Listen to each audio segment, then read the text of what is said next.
नमस्कार, स्वागत है आप सभी का। इस वीडियो में हम इस चैप्टर के जो अदर इम्पोर्टेंट क्वेश्चन बचे हैं हमारे वो कवर करेंगे।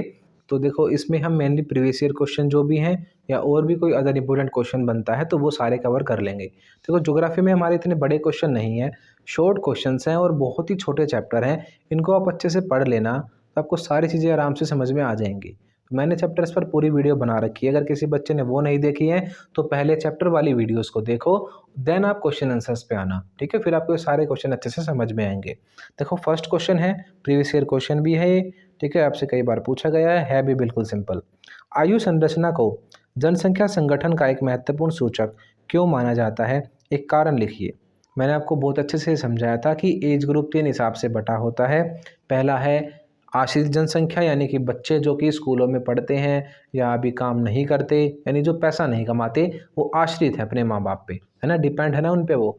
तो पहला ग्रुप हो गया 0 से 15 आश्रित जनसंख्या। उसके बाद आती है वर्किंग पॉपुलेशन, जो कि लोग काम धंधे करते हैं। 15 से लेकर 60 साल तक के आदमी वर्किंग पॉपुलेशन में आते हैं। उसके बाद दोबारा से आश्रित जनसंख्या होती है 60 साल के बाद, ठीक है। तो ये 3 टाइप से हम आयु संरचना को बांट सकते हैं, तो यही आपको इसमें बताना था। तो जनसंख्या संगठन में 15 वर्ष से 59 वर्ष की आयु वर्ग के बीच कार्यशील जनसंख्या मापी जाती है, ठीक है। तो पॉपुलेशन कंपोजिशन में, यानी लोगों को अगर हम बांटें तो उसमें हम 15 से 59 साल के आदमियों को क्या बोलते हैं, कार्यशील जनसंख्या, यानी काम करने वाली जनसंख्या।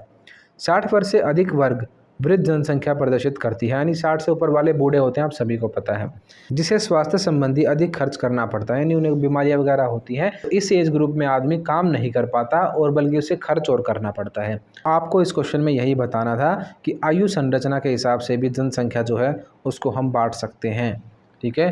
पहली है आश्रित जनसंख्या जो कि 0 से 15 साल है। दूसरी है कार्यशील जनसंख्या जो कि 15 से लेकर 59 साल या 60 साल तक है। उसके बाद है 60 साल से ऊपर वाले लोग जो कि रिटायर हो जाते हैं, ठीक है, वो भी दोबारा से आश्रित बन जाते हैं।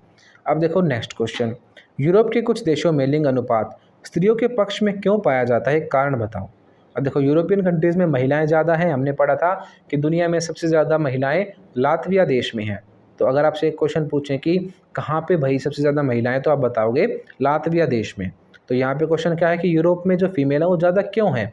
तो इसका पहला पॉइंट इन्होंने बताया है, यहाँ स्त्रियों की बेहतर स्थिति है, यानी उनका लाइफस्टाइल अच्छा है, उनकी कंडीशंस अच्छी हैं। दूसरा है अत्यधिक पुरुष उत्प्रवास के कारण, यानी यहाँ के पुरुष जो हैं वो दूसरे देशों में बस गए हैं जा जाकर, इस वजह से भी क्या हुआ है, वहाँ पे महिलाएं ज़्यादा हो गई हैं पुरुषों से भी। जिस टाइम पे अंग्रेज़ों का हमारे ऊपर राज था तो उपनिवेशवाद का समय था वो, तो हमारे देश की ही तरह पूरी दुनिया में बहुत सारे देशों पर इन यूरोपियन कंट्रीज़ ने कब्जा किया। तो उस टाइम पे यहाँ के पुरुष जो हैं वो बहुत सारे देशों में फैल गए थे, तो वहाँ पे पुरुषों की कमी हो गई थी। और आज तक वो चीज़ हमें देखने को मिलती है कि वहाँ पे फीमेल ज़्यादा है और पुरुष कम है, क्योंकि पुरुष जो हैं वो दूसरे देशों में ज़्यादा बस गए हैं। ये क्वेश्चन देख लो, ये भी सारे प्रीवियस ईयर हैं, तो कितने ईजी क्वेश्चन हैं। जो भी मैंने आपको चैप्टर में समझाया था वही छोटी छोटी बातें आपसे पूछ रखी हैं। देखो अगला क्वेश्चन है, संसार के कुछ देशों में लिंग अनुपात महिलाओं के प्रतिकूल क्यों है। प्रतिकूल का मतलब है उल्टा, यानी वहाँ पे महिलाएं कम क्यों हैं, एक कारण बताओ भाई, महिलाएं कम क्यों होंगी। जब वहाँ पे उनके साथ भेदभाव होता होगा, उनका लेवल नीचा होगा, सामाजिक आर्थिक लेवल उनका कम होगा, तो वहाँ पे अपने आप ही महिलाएं कम होंगी। वो इस एरिया को या तो छोड़ के चली जाएंगी या वहाँ पे फिर महिला पैदा ही कम होंगी, या वहाँ की कंडीशंस ही ऐसी होंगी कि महिलाओं को जब अधिकार ही नहीं दिए उन्होंने, तो महिलाओं के बर्थ पर भी रोक लगाते होंगे, तो वहाँ पे भ्रूण हत्या जैसी चीज़ें भी बहुत होती होंगी। तो इस वजह से वहाँ की जनसंख्या में फीमेल कम हो जाती हैं। तो यही कह रहे हैं ये कि संसार के कुछ देशों में लिंग अनुपात प्रतिकूल तथा कम है। इसका कारण इन देशों में स्त्रियों का सामाजिक तथा आर्थिक स्तर निम्न है। फीमेल का सामाजिक और आर्थिक लेवल कम है, इसी वजह से वहाँ पे क्या है, सेक्स रेशो भी कम है। अगला है क्वेश्चन हमारा, उस देश का नाम लिखिए जहाँ संसार में महिलाओं के लिए लिंग अनुपात सर्वाधिक प्रतिकूल है। सर्वाधिक है नहीं पूछा, सर्वाधिक क्या क्या लिखा हुआ है, प्रतिकूल है, यानी कि कम है। प्रतिकूल का मतलब मैंने बताया ना उल्टा होता है, जो आपके हिसाब से ना हो वो क्या होता है, प्रतिकूल। जैसे प्रतिकूल वातावरण यानी कि उल्टा वातावरण। अनुकूल का मतलब होता है आपकी हिसाब से, आपकी कंडीशन जैसे आप चाहते हो वैसा ही हो, तो वो क्या है, आपके अनुकूल है। पर ये क्या है, प्रतिकूल, यानी उसका उल्टा है। सर्वाधिक नहीं है, आपसे यहाँ पे सबसे कम पूछा है। तो सबसे कम तो हमारा यूएई में था, यूनाइटेड अरब एमिरेट्स में। तो वहाँ की महिलाएं जो हैं वो बहुत कम थी, लगभग 468 के आसपास फीमेल है वहाँ पे 1000 पुरुषों पे, ठीक है। तो इसको आप अच्छे से याद रखना। अगर आपसे पूछे सबसे ज़्यादा कहाँ पे है, अगर प्रतिकूल ना लिखा होता, सिर्फ लिखा होता कि सर्वाधिक है, तो इसका आंसर होता लातविया में। यूरोपियन कंट्री है एक लातविया, वहाँ पे सेक्स रेशो सबसे ज़्यादा है, फीमेल वहाँ पे सबसे ज़्यादा है। तो आंसर देखो इसका, संसार में निम्नतम लिंग अनुपात यूएई में है, जो कि केवल 468 स्त्रियाँ प्रति 1000 पुरुष हैं। यानी वही सिंपल सी बात है, आपको सेक्स रेशो याद रखना है, सिर्फ वहाँ पे 1000 पुरुषों के लिए 468 महिलाएं ही हैं। यह संसार में सर्वाधिक प्रतिकूल लिंग अनुपात है। तो आपको देश का नाम याद रखना है और इस देश का सेक्स रेशो भी आपको याद रखना है। सबसे कम भी पूछ सकते हैं, सबसे ज़्यादा भी पूछ सकते हैं। नेक्स्ट क्वेश्चन है, विश्व में लिंग अनुपात वितरण के प्रतिरूप का वर्णन करो। यानी जो सेक्स रेशो पूरी दुनिया में वो कहाँ पे कम है, कहाँ पे ज़्यादा है, सारी बातें आपको बतानी है।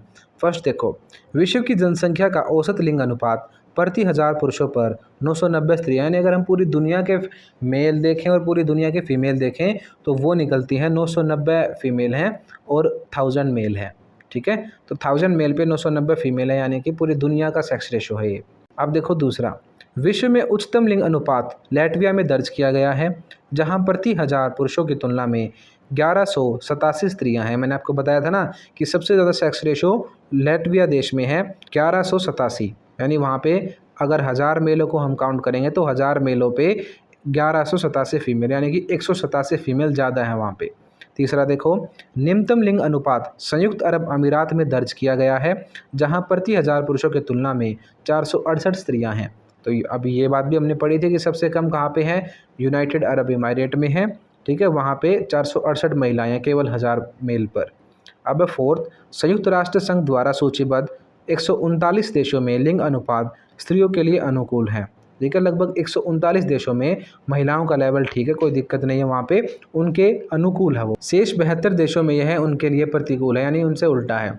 72 देश ऐसे हैं जहाँ पे फीमेल जो हैं उनका लेवल कम है, उनकी संख्या कम है। अगला देखो 6 पॉइंट है, सामान्यतः एशिया में लिंग अनुपात निम्न है। हमारी जो कंट्रीज़ हैं, ठीक है, एशियन कंट्रीज़ जो हैं उनमें सेक्स रेशो कम है, यानी महिलाएं कम हैं, पुरुष ज़्यादा हैं।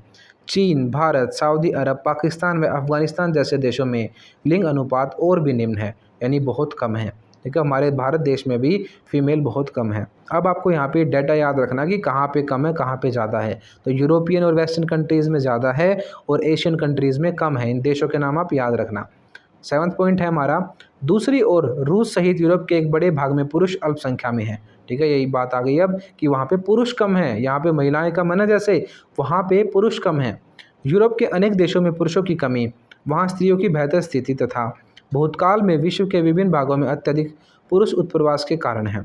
ठीक है, यूरोप में क्या हो गया, पुरुषों की कमी हो गई है, वहाँ पे फीमेल की अच्छी स्थिति है। और ये चीज़ क्यों हुई है, क्योंकि पुराने टाइम पे जब उपनिवेशवाद का टाइम था तो उस टाइम पे वहाँ के पुरुषों ने दूसरे देशों में बहुत प्रवास किया है, यानी वो अपने देश को छोड़कर दूसरी कंट्रीज़ में गए हैं। तो इन वजहों से वहाँ पे क्या हो गया है, फीमेल ज़्यादा हो गई हैं, मेल कम हो गए हैं। और एशियन कंट्रीज़ में इसका उल्टा है, यहाँ पे मेल ज़्यादा है, फीमेल कम है। यही कुछ बातें आपको बतानी थी सेक्स रेशो के बारे में कि पूरी दुनिया में जो मेल फीमेल है वो कैसे बटे हुए हैं। अब देखो नेक्स्ट क्वेश्चन, आयु लिंग पिरामिड से क्या अभिप्राय है, इसके विभिन्न प्रकारों का वर्णन करो। देखो अलग अलग एज ग्रुप के हिसाब से हमने कुछ पिरामिड पढ़े थे ना अपने चैप्टर में, तो उन्हीं के बारे में आपसे पूछा है। आयु लिंग पिरामिड, जनसंख्या की आयु लिंग संरचना का अभिप्राय विभिन्न आयु वर्गों में स्त्री और पुरुषों की संख्या से है। यानी अलग अलग एज ग्रुप के कितने आदमी हैं, जैसे अगर छोटे बच्चों में देखें हम 0 से 15 साल के जो बच्चे हैं उसमें कितने लड़कियां हैं, कितने लड़के हैं। फिर जो बड़े एज के ग्रुप होती है, यंग पॉपुलेशन, उसको देखें तो उसमें कितने मेल हैं, कितनी फीमेल है। और जो बड़ी एज होती है, बूढ़े जो हैं, कितने मेल है, कितने फीमेल हैं। तो अगर हम इसका ग्राफ बनाते हैं तो उसी ग्राफ को बोलते हैं आयु लिंग पिरामिड। जनसंख्या पिरामिड का प्रयोग जनसंख्या की आयु लिंग संरचना को दर्शाने के लिए किया जाता है। ठीक है, अलग अलग एज ग्रुप में कितने आदमी हैं, कितनी फीमेल हैं, ये दिखाने के लिए इसका यूज़ किया जाता है। जनसंख्या पिरामिड की आकृति जनसंख्या की विशेषताओं को परिलक्षित करती है, यानी कि जिस हिसाब का, जिस शेप का पिरामिड बनेगा उस हिसाब से आपको वहाँ की जनसंख्या का पता चल जाएगा कि वहाँ पे कितनी एज ग्रुप में कितनी महिलाएं हैं, कितने पुरुष हैं। प्रत्येक आयु वर्ग में बायां भाग पुरुषों का प्रतिशत तथा दायां भाग स्त्रियों का प्रतिशत दिखाता है। जब हम ग्राफ बनाएंगे आप ये सारी बातें अपने आप ही समझ जाओगे, कोई पढ़ने वाली चीज़ नहीं है ये। एक तरफ हम मेल लिख देंगे, एक तरफ फीमेल लिख देंगे, तो यही बातें आपको बता रहे हैं। अब देखना आप ग्राफ, तब आप सारी चीज़ें समझ जाओगे। अब इस ग्राफ को देखो आप ध्यान से, एक तरफ तो इसमें मेल लिखे हुए हैं, एक तरफ फीमेल लिखी हुई हैं और ये ऊपर की तरफ आपको एज ग्रुप दे रखा है 0 से 4, 5 से 9, 10 से 14, 15 से 19, ऐसे कर करके 80 से भी ऊपर पहुंचा रखा है। तो अब देखो सिंपली इसमें क्या होगा, ये जो लाइन है 0 से 4 नीचे की तरफ लंबी लाइन खींची हुई है, तो यहाँ पे क्या है, छोटे बच्चे ज़्यादा हैं, आपको दिख रहा है यहाँ पे, ठीक है। फिर उससे थोड़े और कम होती जा रही है वो, यानी कि उससे थोड़े बड़े बच्चे वो थोड़े कम हैं, उससे और बड़े बच्चे वो थोड़े और कम हैं, उससे ऊपर ऐसे घटती जा रही है वो, यानी कि यहाँ पे जो बड़े लोग हैं वो कम है और बच्चे ज़्यादा हैं। ये कैसा पिरामिड बन रहा है, अब ये ट्रायंगल बन गया अपने आप ही, क्योंकि यहाँ पे बच्चे ज़्यादा हैं तो नीचे की तरफ से तो ये उभर गया और ऊपर बड़ी एज के आदमी कम होते जा रहे हैं, तो ये क्या हो रहा है, कम होता चला गया ऊपर की तरफ। तो ये क्या बन गया, एक ऐसा ट्रायंगल बन गया जो हमें ये दिखाता है कि यहाँ पे बच्चे ज़्यादा हैं और बड़े कम हैं, ठीक है। एक तरफ फीमेल दिखा रखी है, इस तरफ लड़कियाँ हैं और इस तरफ मेल हैं, तो दोनों ही तरफ आप देख रहे हो कि बच्चे ज़्यादा हैं और बड़ी पॉपुलेशन है वो कम है। तो इसे बोलते हैं हम एक्सपेंडिंग पिरामिड, विस्तृत होती जनसंख्या, नीचे की तरफ फैल रही है ये, यानी बच्चे ज़्यादा हैं बड़े कम है, ऊपर की तरफ आते आते सिकुड़ गई है, बिल्कुल ट्रायंगल शेप में बन गई है। तो देखो पहले टाइप का हमारा पिरामिड ऐसी जनसंख्या का बनता है जहाँ पे बड़े कम हैं और बच्चे ज़्यादा हैं, तो इसको बोलते हैं हम विस्तृत होती जनसंख्या। अब देखो इसमें क्या लिखा है, यह विस्तृत आकार वाला त्रिभुजाकार पिरामिड है जो अल्पविकसित देशों का प्रतिरूपी है। अधिकतर अल्पविकसित यानी कि जो कम डेवलप कंट्रीज़ हैं वहाँ पे ऐसा पिरामिड बनता है। इस पिरामिड में उच्च जन्म दर के कारण निम्न आयु वर्गों में विशाल जनसंख्या पाई जाती है, ठीक है। एजुकेशन नहीं होती, ठीक है, और यहाँ पे जो है बच्चे पैदा बहुत होते हैं, इस वजह से क्या हो गया है, बच्चों की संख्या बढ़ गई है और बड़े जो हैं वो कम हो गए हैं। यदि आप बांग्लादेश, नाइजीरिया और मेक्सिको के लिए पिरामिड की रचना करें तो वे सभी ऐसे दिखाई देंगे। तो इन तीनों देशों के नाम आप याद रखना, और नाइजीरिया का तो बहुत अच्छे से याद रखना, क्योंकि ये जो आपको ग्राफ छाप के दिखा रखा है ना, ये नाइजीरिया का ही ग्राफ है। तो बांग्लादेश हुआ, नाइजीरिया हुआ और मेक्सिको हुआ, इनका अगर आप ग्राफ बनाओगे तो वहाँ पे आपको छोटे बच्चे ज़्यादा देखने को मिलेंगे और बड़े लोग कम मिलेंगे, ठीक है। तो ऐसा ग्राफ बनता है वहाँ की जनसंख्या का। Like, share and subscribe. मुझे पता है ये लाइन सुन सुनकर आप लोग बोर हो चुके हो और मैं भी कह कहकर पक चुका हूं, लेकिन आपके एक लाइक, शेयर और सब्सक्राइब से आपको पता है कितने लोगों की रोजी रोटी चलती है। यहाँ पर कैमरामैन है, एडिटर्स और मैं हूं, तो प्लीज़ यार कर दो, 1 मिनट के लिए वीडियो को पॉज करें और लाइक, शेयर, कमेंट ज़रूर करें। ये मत सोचना कि कोई और करेगा, वो भी ये सोचते हो निकल जाते हैं, तो प्लीज़ अभी कर दीजिए, कर दो प्लीज़। अब देख लो आप दूसरा ग्राफ, ये है कांस्टेंट, यानी यहाँ पे बच्चे भी उतने ही दिख रहे हैं आपको और यंग पॉपुलेशन भी उतनी ही दिख रही है। देखो ऊपर की तरफ आपको ये थोड़ा सा कम दिख रहा होगा, क्योंकि बूढ़े लोग तो अपने आप ही कम हो जाते हैं, कौन जीता है इतना ज़्यादा 70 से ऊपर, तो 80 से ऊपर 90-100 साल के आदमी तो वैसे ही कम होते हैं। तो मेनली एज ग्रुप यही होता है 60-70 के बीच में। तो अगर आप इसमें देखोगे तो आपको बच्चे भी ज़्यादा दिख रहे हैं और आपको बड़े लोग भी ज़्यादा दिख रहे हैं, 30 साल के आदमी भी, 50 साल के आदमी भी यहाँ पर बहुत हैं। तो ये बराबर है बिल्कुल, ठीक है, ना तो घट रहा है ना बढ़ रहा है, ना यहाँ पे जनसंख्या जो है वो एक्सपेंड हो रही है, ना ही यहाँ पे डिक्लाइन हो रही है, ये बिल्कुल कांस्टेंट है। यह आयुलिंग पिरामिड घंटी के आकार का है जो शीर्ष की ओर शुंडाकार होता है। यह दर्शाता है कि जन्म दर और मृत्यु दर लगभग समान है, जिसके परिणाम स्वरूप जनसंख्या स्थिर हो जाती है। यानी ये कैसा बन गया, बेल शेप में बन गया ये, ठीक है। ऊपर से तो कम होना ही है, क्योंकि ज़्यादा बड़ी एज के आदमी तो हर जगह कम होंगे, चाहे वहाँ पे कोई भी बर्थ रेट हो। पर इसमें क्या होता है, इस वाले पिरामिड में जिस देश की जनसंख्या यंग पॉपुलेशन भी ज़्यादा है, मीडियम भी ज़्यादा है और बच्चे भी ज़्यादा हैं, तीनों टाइप की जनसंख्या यहाँ पे ज़्यादा है, इसीलिए बिल्कुल सीधा ये बेल के शेप में कर्व बन जाता है। तो इसे बोलते हैं हम घंटी के आकार का पिरामिड, ठीक है। तो आपको एग्जाम्पल ध्यान रखने कि कौन से देश का कैसा है। तो ये है ऑस्ट्रेलिया का पिरामिड, यहाँ पर बच्चों और बड़ों का बराबर लेवल है, ठीक है। तो ये कैसा हो गया, स्थिर जनसंख्या हो गई ये। अब देखो आप नेक्स्ट टाइप का कैसा ग्राफ बनेगा, ये है डिक्लाइनिंग पिरामिड, ह्रासमान जनसंख्या, यानी जनसंख्या जो है घट रही है कहीं पर। यह पिरामिड का संकीर्ण आधार और शुंडाकार शीर्ष निम्न जन्म और मृत्यु दरों को दर्शाता है।